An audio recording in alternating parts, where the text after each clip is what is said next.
Hi, welcome back. Today I'm going to talk about this book, which is called What We Can Know by Ian McEwan. This novel was published in 2025, but it's set 100 years from now. The world has much changed. This novel is based in Britain, and Britain is now a group of small islands because the place has been inundated with water. Ian McEwan is very good at setting out dystopian details in this novel. The protagonist of part one of this novel, which is most of the book, is called Tom, and he has a partner called Rose. Tom envies the people who lived in the early 21st century. He is a literature professor, and he gets totally absorbed in the literature of the late 20th century and also early 21st century. Another major theme of this novel is the art of writing biography, hence the title, What We Can Know. I'm going to give quite a detailed synopsis of this novel now and give my final thoughts at the end. So the protagonist is called Tom, and his partner is called Rose. Tom is a literature professor, and he is absolutely fascinated by a poet who was active in the early 21st century called Francis Blundy. He's a fictional poet. He doesn't actually exist in real life. So he does a great deal of research on this poet. He visits libraries throughout the UK, which are often in high places because the whole of the UK pretty much has been inundated with water. We learn that Tom, who is the narrator, fills in gaps when he doesn't know about the past, using details to try and figure out the truth. He still, of course, wants to be reliable. He's writing a biography on Francis Blundy, and he tells us, the readers, about a gathering. We get insight into the day-to-day life of Tom and his partner Rose, who's also an academic. We find that in the year 2125, those who study the humanities and the arts, literature, and so forth aren't respected much, and it's kind of almost the lowlifes who evidently study these subjects at this time, and the sciences are, in contrast, highly respected. So in this novel, we get this kind of flicking from how it is in 2125 back to the early 21st century, when the protagonist, Tom, is telling us about the lives of Francis Blundy and so forth. And at this gathering, we finally learn that Francis Blundy read out what is seen to be an amazing poem, although it got lost evidently.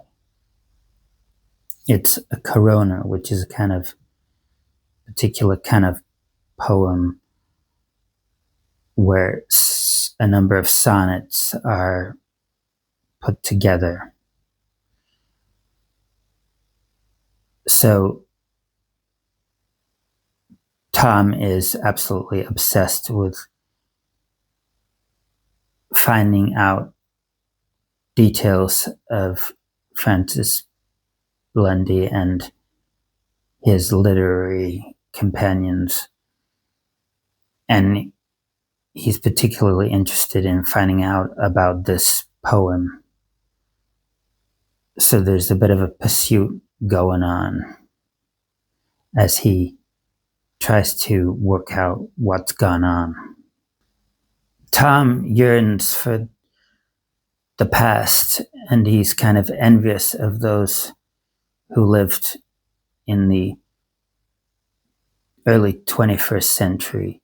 So researching about Francis Lundy and his literary associates is kind of an escape for Tom.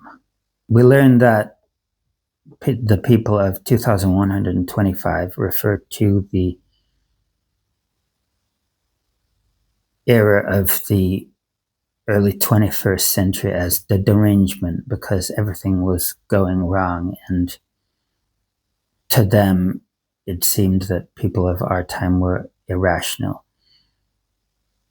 So Ian McEwan talks about the Ukraine war and the way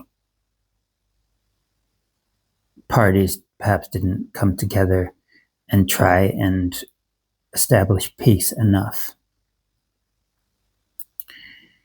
He also, of course, talks about the climate issue and the way people looked away.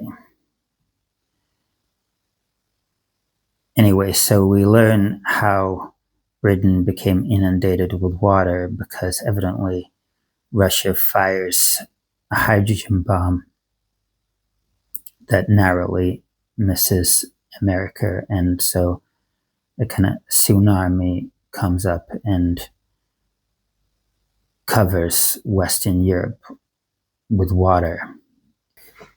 I particularly like the futuristic details in this novel. We hear about upcycling, and we hear that dolphins are around British waters because Britain has become a tropical country.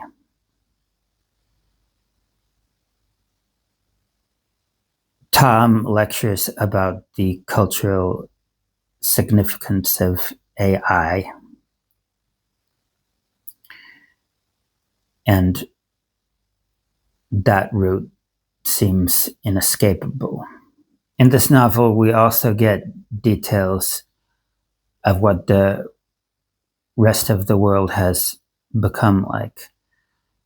For example, Britain depends on Nigeria for its internet.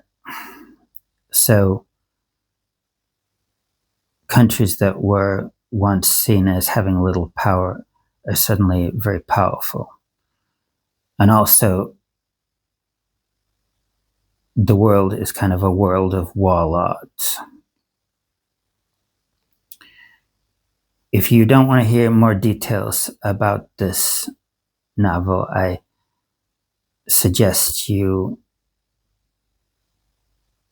go to my final thoughts using the timestamps below. Then Francis Lundy discovers where the poem is, so they go on an expedition to find the poem, and they successfully find it. Then part 2 is called Confessions of Vivian Lundy, where she sets out what happens in real life. We learn from this part that Tom is largely wrong with what he has supposed in his biographical writings. This part of the novel was a bit of a disappointment for me. I thought it was far less good than part one.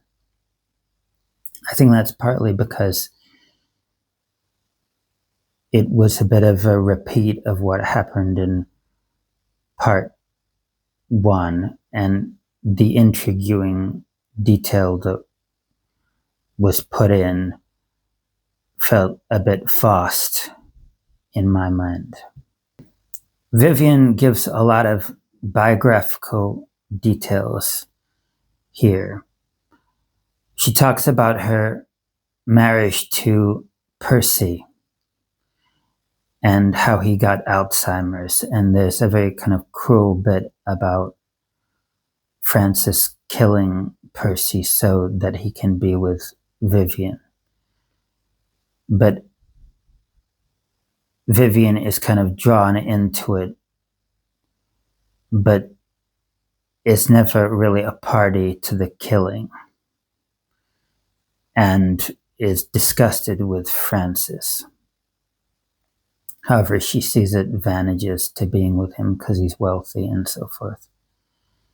So this is really very dark. We learn that the poem that was read out at the gathering in part one, which is so highly esteemed, was actually largely about Francis and Vivian conspiring to kill Percy. So that explains why efforts were taken to keep it secret. We learned that at the end of part two, Vivian actually burns this confessional piece of writing. I think it would have been better if it wasn't burnt, because it would feel more natural to me. So my final thoughts are, this was a great novel. Ian McEwan developed on many of his ideas from Solar, I think, that I've also reviewed. I liked the way that he didn't heap a lot of sci-fi details on us right at the beginning. Instead, he gradually kind of drip-fed the sci-fi details as he went along. It was fascinating to see a guy in the early 22nd century who got really fascinated with our time, and to see our time from that kind of distance. If you're living in a time, you almost can't really see it objectively, and I think Ian McEwan did a great job of getting this guy to see our time in this kind of objective light. I thought a real strength of this novel was the realism of it, because I think Ian McEwan cleverly came up with an idea about what things could really be like in 100 years. The only thing I didn't like that much about this novel was part two, because I felt it was filled with too many bland details and so much less interesting than part one. I was reading just wanting more sci-fi details, but I didn't get that, so part two just seemed to be drawn out for too long, in my view. Because of that, I'd give this novel 4.5 stars out of 5. It's a great read. Thanks for watching. I'll see you next time.